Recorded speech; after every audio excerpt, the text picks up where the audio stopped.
Hello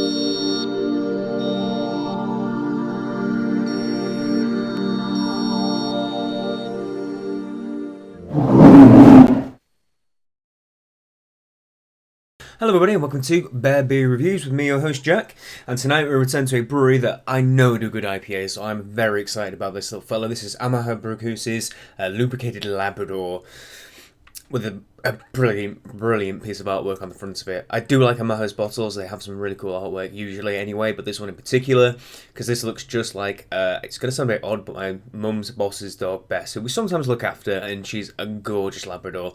Just look at it, it's so happy, lubricated lab. He's rather drunk, bless it, and he's got a barrel for a chest by the looks of it, but cool, that's awesome. And this is a double IPA, clocking in 8.5%.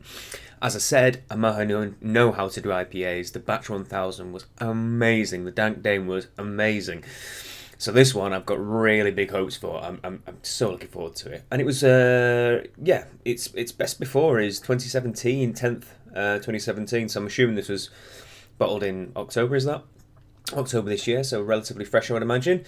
It's got a fantastic blurb on the side of it as well. I won't read it out because it'll take me ages, but pause the video at your own will. That's probably a good idea, right?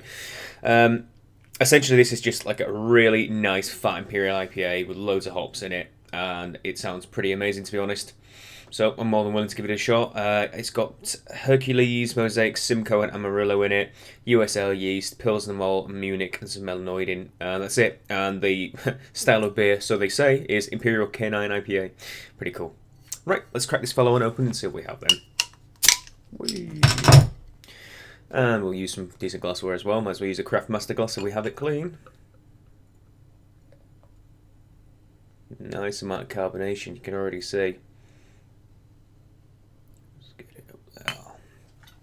Brilliant. So, it is a little bit darker in colour than I thought it would be. It's, despite the fact that it's just Pilsner, I guess melanoidin's pretty dark as a malt, but just because it's Pilsner and a bit of Munich, I thought it would be a lot lighter than this, but they've clearly used quite a bit of melanoidin to get some level of malt characteristic in there. The tiniest, ever so slight bit of haze, but it's pretty darned clear.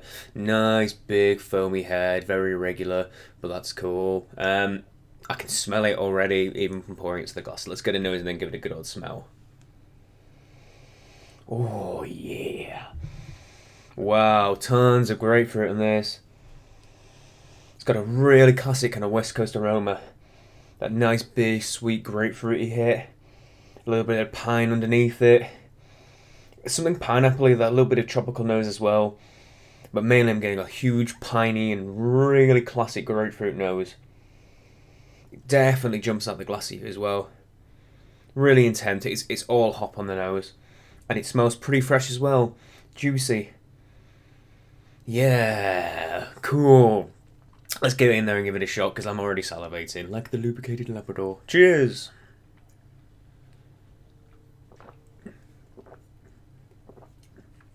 Dank. There's a really nice dank hit right from the offset.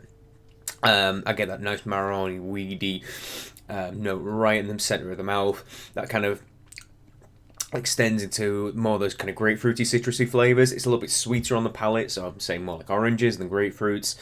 And a nice piney finish to it as well.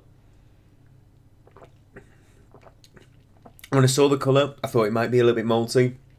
I'll have some malt characteristics and melanoidin. If you don't know, melanoidin is a malt. There's plenty of melanoidin compounds in, which enhance the flavour of other malts. It's kind of hard to really explain without going into manic science, but melanoidin malt helps to amplify the flavour of other malts in the beer. And it has helped, because there is definitely a distinct toffee caramel flavour to this. The colour's a little bit deeper, and there is a little bit more of a supporting malt backbone than I would normally expect. It kind of starts, it's there for the entirety of the ride really, and it just helps to sweeten and brighten the palate a little bit, I guess. The good antithesis to this being the Cloudwater Double IPA, which is very, very pale in colour and is all completely, entirely about the hops without supporting malt. And that has its merits too, as does this. I think the malt level is a little bit higher than I would normally go for in a double IPA. I like mine drier. I like mine all about the hops, and not so much about the malt, but this has got that supportive balance and would certainly suit those who like a little bit more malt characteristic in their beers. It's still fantastic though. It's full of hoppy notes and malt notes. And it's yet another good example of why Amager are a fantastic brewery that are, I wouldn't say they're underrated. People do appreciate them, but you should really go nuts for their stuff because every time they produce something, it's always of a top quality and always very well made. It's a lovely beer, and as I say, this it just reminds me so much of my of our little Bessie Boo we look after, and so cute. Loving it. It's a really nice beer.